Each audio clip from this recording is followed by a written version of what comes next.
సొంత చెల్లెల్ని మోసం చేసిన వారికి నమ్మొచ్చిన ఆడది ఒక లెక్క. బాగా బుద్ధి చెప్పావు రాధ.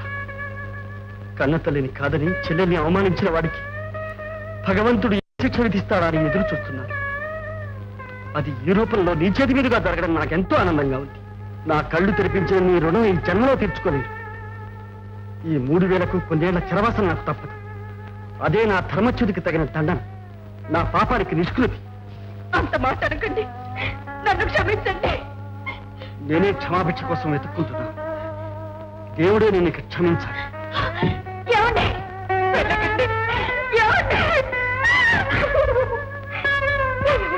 చెల్లి, అక్క, ఊరుకో చెల్లి, ఊరుకో. చేతులు కాలిన తర్వాత ఎంత ఏడ్చేయం లాభం. అక్క, ఆనాడు నీ మాటలు అర్థం చేసుకోలేకపోయాను. వారి హృదయం నుంచి నన్ను తరివేసి చెప్పించి వెళ్ళిపోయారక్క. ఇప్పటికైనా మించిపోయింది ఏమీ లేదు.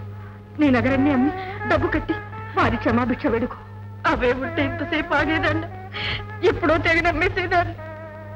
అవన్నీ తాకట్లో ఉన్నాయి. అభాగ్యురా, ఎంత పని చేశావు.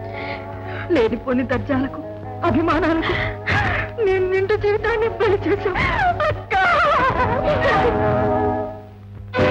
ఇంత ఆలస్యం? మా అమ్మకి మందిస్తున్నానండి. అయినా ఇంతలో ఏం మునిగిపోయింది? లోకం మునిగిపోయింది. మనసు అంతా తుక్తుగా మరిగిపోయింది. అనుకున్న ప్రోగ్రాం అంతా మునిగిపోయింది. మరి బఠానీలు అరిగిపోలే? మర్చిపోయింది. అరే చాక్లెట్లా? మార్చేసారే రకం. మరి మన స్నేహం కమ్మదనం నుంచి తీయదనంలో మారిపోనా? అందుకని అనమంటుంటే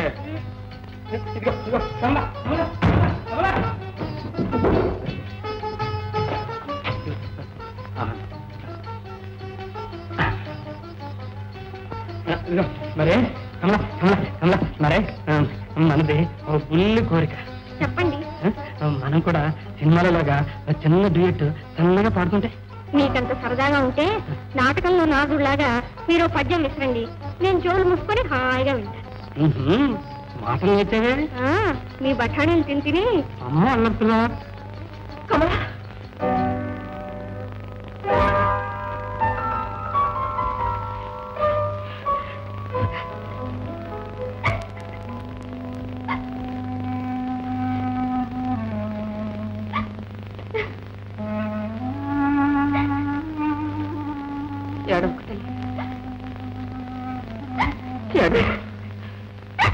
మన ఇల్లు వాకిలి లేని వాళ్ళు కుబేరు.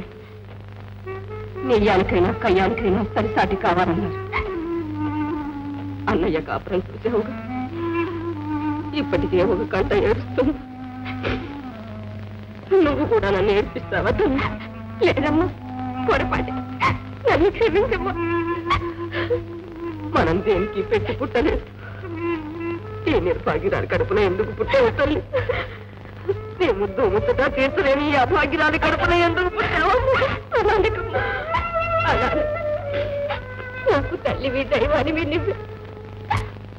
నీ మాటే నాకు వేదమా. ఇక్కడ పెరిగి పీడకలగా మారుతుంది. నన్ను మేలుకొల్పావు. నన్ను క్షమించక్క. అజ్ఞానంతో, అహంకారంతో నీ ఆదర్శాలను అర్థం చేసుకోలేక ఈ స్థితికి వచ్చాను. అక్క, ఈ భయంకర పరిస్థితిలో నువ్వు తప్ప నాకు వేరే దిక్కు లేదు. ఏడవకు చెల్లి, ఏడవకు. ఈ సమస్య ఎలా పరిష్కారం చేయాలో తెలియకే నేను బాధపడుతున్నాను. నా మీద సంసారంలో పొదుపు చేసిన మొత్తం కొన్ని వందల కంటే ఎక్కువ ఉండదు. దీంతో ఏం సాధించగలను? అక్క, ఇక నాకు మరణం కంటే శరణ్యం లేదు. నా పాపానికి చావు కంటే నిష్కృతి లేదు. ఏమిటా మాటలు? ఆడదానికి ఉండే హృదయ దౌర్బల్యంతో ఇంత అనర్థం తెచ్చుకున్నా. కానీ నీ ప్రేమ నిష్కలంకమైనది.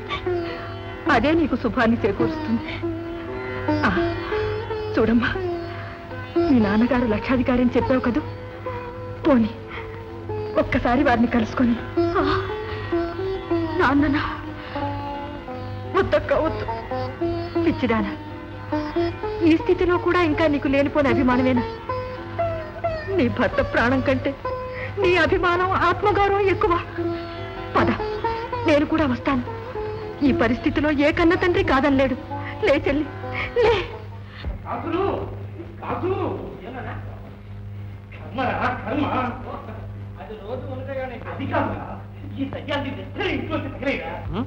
అదేలాగా డాక్టర్ ఇంకా ధైర్యం చెప్పండి.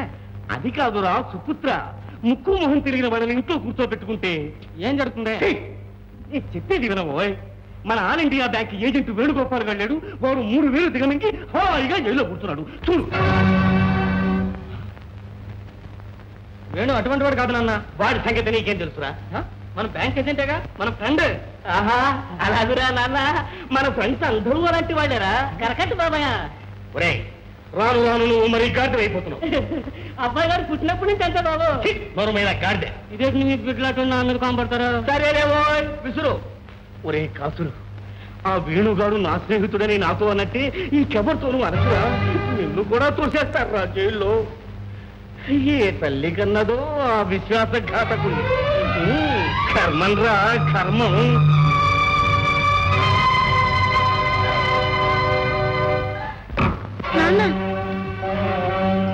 ఓహో, శ్రీమతి రాధా వేణుగోపాల్ గారా? ఏమిటి ఇలా దయచేశారు? నాన్న, మీ కోపం ఇంకా చల్లారలేదు. గతలేక మళ్ళీ మీ గడపలో కాలు పెట్టానని చులకన చేయకండి. ఇంట్లో పెట్టిన బ్యాంకు డబ్బులో 3,000 నేను ఖర్చు చేసిన నేరానికి వారిని జైల్లో పెట్టారు. నేను పడుతున్న వేదన. వేదన? కమ్మని కబుర్లు చెప్పిన ప్రియుడితో పులుకుతూ వెళ్ళిపోయావే. ఆనాడు ఈ ముసలి గుండెల్లోనే ఆవేదన కొంచెమైనా ఆలోచించావా? కన్న కడుపు తీపితో తల్లి లేని పిల్లను పెంచి పెద్ద చేసిన ఈ తండ్రి ఆవేదన కొంచెమైనా విచారించావా? ఆ తరువాత ఎప్పుడైనా ఏకాకిగా కన్నీటితో కాలక్షేపం చేసి నా కోసం ఒక్క క్షణమైనా బాధపడ్డావా? నీకోసం చింతించాలా? నీకు జాలి చూపించాలా? అయ్యో, నా దుఃఖాన్ని ఇంకెవరితో చెప్పుకున్నా? నాన్న? ఎవరా నాన్న? నాన్ననేవాడు ఒక్కడున్నాడని ఈ రోజు జ్ఞాపకం వచ్చిందా? 18 ఏళ్లు పెంచి పెద్ద చేసిన తండ్రిని, ముద్దుల మొగుడి కోసం పరిత్యజించిన కూతురు ఈ రోజు మళ్ళీ తిరిగి వచ్చింది. అది నా కోసం కాదు, తన భర్తను రక్షించుకోవడం కోసం. నాన్న, మీరింత కఠిన హృదయం. నేనేం తప్పు చేశానని? ఆ ప్రశ్న నీ హృదయాన్ని అడుగు. నాన్న, మనసారా ప్రేమించిన పురుషుణ్ణి పెళ్లాడడం నేరమా? మీ కోపం తీరగాని ఏదో ఒకనాడు మీరే మమ్మల్ని పిలిపించి ఆశీర్వదిస్తారని, అనుగ్రహిస్తారని ఎంతో ఆశపడ్డారు. పుట్టింటి నుంచి చీరసారం లేకపోయినా ఒక గోరెడు కుంకుమ పెట్టుకుని నవ్వుతూ వెళ్లే నిరుపేద ఆడబడుచుకుంటే అదృష్టానికైనా నేను నోచుకోలేదు. పోనివ్వండి, ఇటు చూడండి, ఒక్కసారి మీ కళ్ళారా చూడండి. మీ నెత్తురు పంచుకుని పుట్టి మీ ప్రేమ హస్తాలతో పెరిగిన రాధను కానా? చిన్నప్పుడు నేను మొహం చిన్న పుచ్చుకుంటే మీరు కంట తడి పెట్టేవారు. ఇప్పుడు కన్నీళ్లతో నా హృదయం బద్దలైపోతుంటే మీ కన్న మనసు కరగడం లేదా? నాన్న, నా ఈ చిన్న నేరానికి నువ్వు శిక్ష అనుభవించవలసింది. నాకేదండని విధించినా అనుభవిస్తాను, కానీ వారిని మాత్రం కాపాడండి. వారు ఏ పాపం చెయ్యలేదు. చేశాడు కనుక నీ చెరసాలు అనుభవిస్తున్నాను. తండ్రి ఇష్టాన్ని వ్యతిరేకించి కూతుర్ని తీసుకువెళ్ళటం మొదటి పాపం. తన అంతస్తుకు మించిన పిల్లని పెళ్లి చేసుకోవటం రెండో పాపం. నాన్న, దయచేసి వారిని నిందించకండి. ఇప్పుడు మీ కళ్ళ ముందు నిలబడింది మీ కూతురు కాదు, భర్తను కాపాడుకోవడానికి కరుణాభిక్షకై బయలుదేరిన ఒక అభాగ్యురాలు. కనికరించండి, మీ కాళ్ళు పట్టుకుని బ్రతిమాలుకుంటాను. నాన్న, మీకింత కఠిన పాషాణ హృదయం. కారుణ్యానికి పుట్టిల్లైన వైద్య వృత్తిలో మీరింతకాలం ఎలా ఉన్నారు? కన్న కూతురికే లభించని కనికారం, సౌజన్యం ఇతరులకు ఎలా లభిస్తాయి? శస్త్రవైద్యులకు దయాదాక్షిణ్యాలు పనికిరావు. ఆ విషయం వేరు. డబ్బిస్తే భూషణ, ఇవ్వకపోతే దూషణ. ఇది లోక సహజమే. డబ్బు డబ్బు డబ్బు, ఆపద వేడకు అక్కడికి రాని ఈ పాడు డబ్బు లేకపోతే ఈ డబ్బు ఎవరు వెంట తేలేదు, కూడా తీసుకుపోను లేరు. రాధ, నాలిక తెగని మాటలు మాట్లాడకు. నువ్వు నాలిక పీక్కున్నా సరే నీకు చిల్లిగబ్బైనా ఇవ్వను. అక్కర్లేదు, ఈ డబ్బంతా మీరే దాచుకోండి. ఇంకా జనాన్ని పీడించి రాసులు రాసులు గడించుకోండి. కన్న కూతురు గుండెలు పుండు చేసి డాక్టర్ డబ్బు మూటల మీద మూలిగి మూలిగి పోయాడని లోకమంతా నవ్వనివ్వండి. మీరు చచ్చిపోయిన తర్వాత ఈ డబ్బు మీకోసం ఒక కన్నీటి పొట్టు విడుస్తుందా? కన్న కూతురికి చేసిన అన్యాయం నుంచి కాపాడుతుందా? ఛీ! ఈ పాడు డబ్బు మీద ఎంత పాశం. దీనినే కట్టుకుని ఏడవండి. నేను వెళ్తున్నాను.